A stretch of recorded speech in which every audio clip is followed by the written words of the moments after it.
I'm Nintendo Universe, and today I'll be talking about the second part of the Faron invasion. Keep in mind, this episode will not be about them invading Faron, but it will be connecting to that theory. So, let's talk about, Hyrule. Monsters are everywhere, and there's a huge variety in places. But the one monster you can almost find everywhere is the Lizalfos, discluding Akala, but then again, Akala doesn't have a huge variety of monsters either. So, I'm going to go through why the Lizalfos are in every region, excluding Akala. So, let's go over one key thing here. Lizalfos can always camouflage, and they usually are binded with the elements, meaning they are snow Lizalfos, blue Lizalfos, swimming in water. But there's one thing I would like to go over. I will show a photo of it later from the Hyrule Compendium, but it says that Lizalfos, just a normal Lizalfos on the Hyrule Compendium, it says that they're underwater creatures, usually underwater.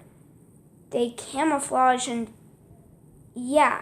mostly underwater, and we never see them underwater, probably because we never go underwater. Yeah, they swim through it, but their head is still on top. So, what's this mean?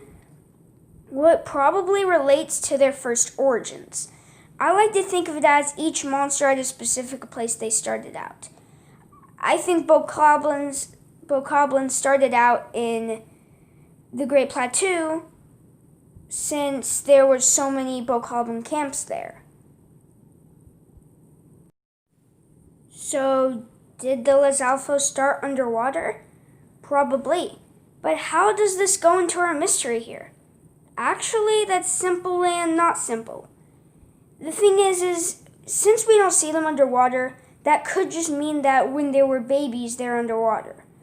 And when they grow up, they come out of the water. It would make sense, since monsters can't be just born by a blood moon, right?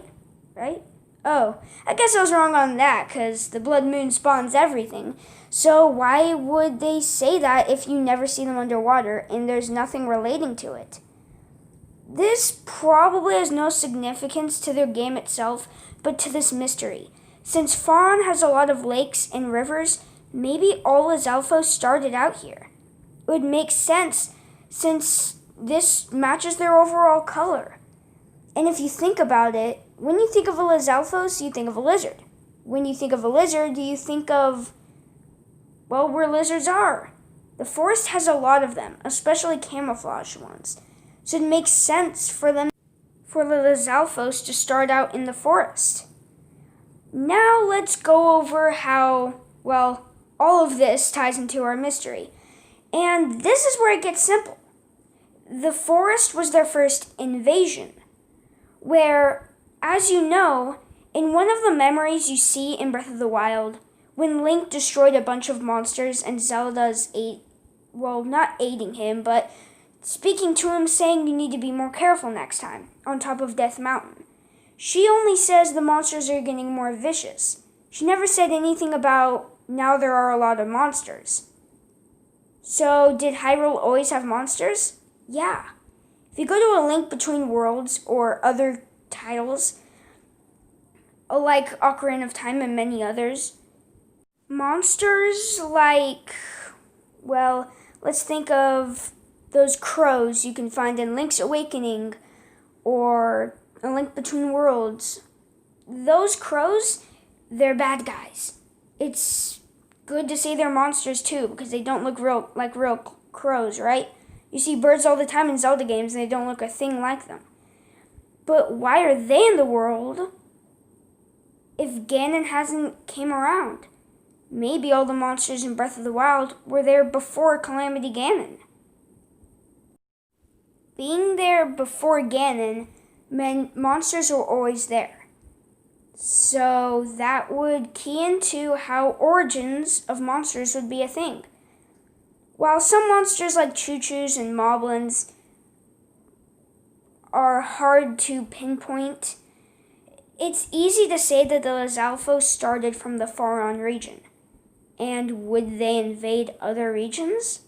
There's a clear answer for that coming right up. The Lizalfos would invade other regions with monsters, and they wanted to invade to help Ganon. Clear answer, right? How did they get more monsters? I talked about this in the first part, but I'll go deeper in this. So, as I was doing some research, I was heading to Zora's domain and I noticed something. While wearing Majora's Mask from the first DLC pack, I noticed something. When I walked up to a certain Lizalfos, they started chattering. While they were only speaking in weird lizard noises, it reminded me of the time I saw a bokoblin say some kind of speech around some others at a camp. And you might be thinking, wait, what? That's like different? Yeah, but I'm not lying. While I couldn't hear what they were saying, and they weren't actually saying real words, they were speaking in the tone you hear them talk to other monsters. Like bokoblins, how they sound like pigs, they talked like a pig with weird snorts. The Lizalfos talked like a lizard with weird lizard noises. So then I figured out something. While they all speak in some weird noise to their monster style, there was one thing that was always in common. The same hand and head gestures, body language. So even though monsters are stupid, they're smart enough to understand other monsters speak.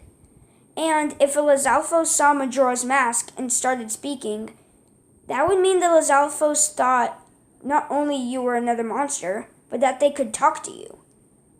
Same thing with certain bokoblins that I met. So that would mean the Lizalfos and bokoblins, possibly moblins, could group together in bandits and communicate just fine. But if you think about it, such huge amounts, there would be a lot of talking. A lot of planning, that is. If you want to hear a lot more about this planning, don't skip to the end of the video. I don't know why you would, but it's in my script, so don't skip to the end of the video. Now, they invaded the regions to help Ganon. They talked to monsters to form bandits, and there are origins to monsters. There's a lot of things we're clearing in this video, but there's one that's been ringing in my ear while thinking of a script. Think of it. If all this time they've had origins and been able to talk to each other, why don't you see huge armies everywhere? Is this a evil rivalry? A civil war throughout the monsters? No, it's not.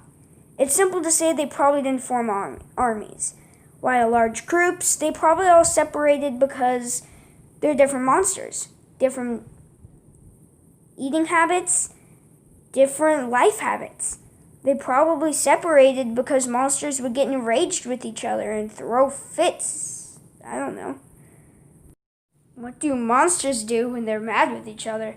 But out of that, they formed bigger groups. But how did they get in certain parts of the region? Why weren't travelers scared away? Stables shut down? Ancient tech labs still open? This is all one thing that can be cleared with a pretty complicated answer, but it all rounds down to this. The monsters had some kind of motivation. And that motivation is food. No? Romance? No? Wow, these guys are dry bones. Ooh, that's pretty offensive for the clip it's showing. But altogether, they had a motive, and that was probably to get, more food, more weapons, more camps. They separated because the camps are different. And their foods, some didn't like fruit. Lizalfos don't like eating fruit, but bokoblins eat meat and fruit. I don't know why Lizalfos don't eat that, but I don't know. Nintendo decides that kind of stuff. Of course, it is kind of messed that they decide monsters' own diets, but I don't know. It's like, think of a Lizalfos on a Tico diet. I don't know. What do they call that stuff? I don't know. So they separated and took over regions. That's all. Right? Right? Someone's saying right. Oh, it's still going? Well, there's only a bit left, but we've come to a kind of shaky conclusion. We don't know if they even band together, and it would be possible for many Lizalfos or many Bokoblins to band together. So is that our answer? Actually, yes. While the third part will go deeper, I want to show you this. The image, you might not be able to see it well, but it goes through a quick-witted lizard-like monster, lizard-like, so it's not specifically a lizard. And they live underwater, and they give certain things, and they're mostly at the Lanero Great Spring. So, you're probably wondering why I keep on going, but yeah, it's at an end. I just wanted to show you that photo and wrap up what it says if you've never seen it in the Hyrule Compendium. And I will be making a third part to this video, going through everything we've learned into a final conclusion about how Faron ties with the other regions and the Lizalfos. I hope you all enjoyed this video. The third part will be coming out in a long while. It's going to take a lot of research. I'm estimating maybe 3 or 4 days. It's not very long, but it's kind of long for the research I have to do. And I'll see you all soon.